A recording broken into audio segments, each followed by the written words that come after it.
My name is Remi Harris. I train artists and creative businesses, and I'm a business advisor for Creative United.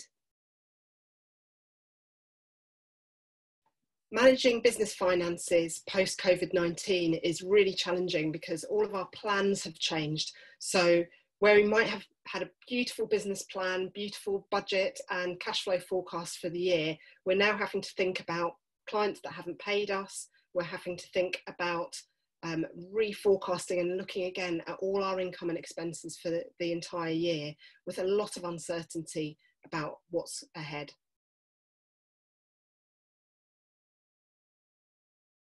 During this climate of uncertainty, I would recommend budgeting really frequently, actually. So normally you set a budget for a whole year and it's looking at what your profit or loss is going to be for that year ahead. But now we're going to have to reforecast our budgets as we go through the year. We might have to increase prices or decrease some of our overhead costs in order to balance our budgets for the year. So it's really important to, first of all, have a budget and have an idea of what you think you might sell and what the outgoings are for your business, so that you know roughly what kind of year you're likely to have.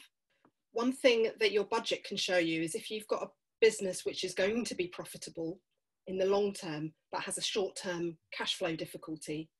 So that can be really, really useful to demonstrate if you're trying to maybe borrow money in order to last to the end of the difficult period.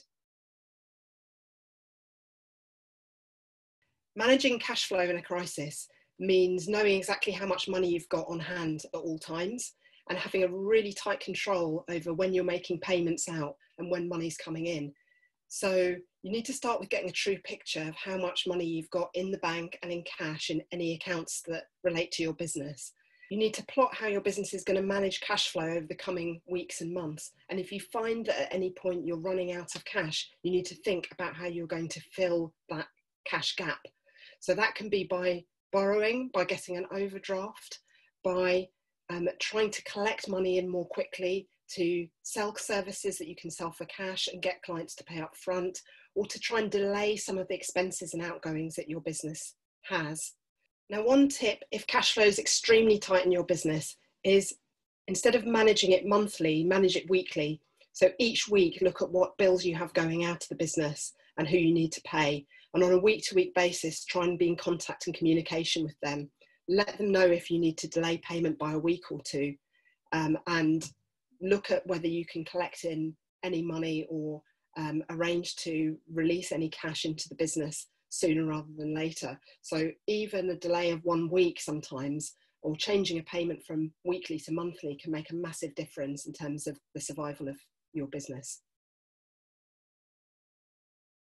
In terms of post-COVID-19 budgeting and cash flow and financial recovery, it's really difficult to say what will happen. It depends totally on the sector and on the individual business and how resilient it is. So I think some businesses will be more resilient because they've been around for a number of years and they've got a strong client base to draw on.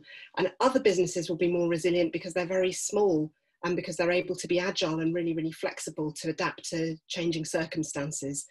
So think about what the strengths of your individual business are. It could be a unique service, it could be your network, it could be your small size, and try and draw on those strengths that you do have within your business. Having had to manage a business through financially tight times, I really understand that it's very stressful. You have colleagues, suppliers, people that you need to pay, and there's a huge amount on the business owner's shoulders.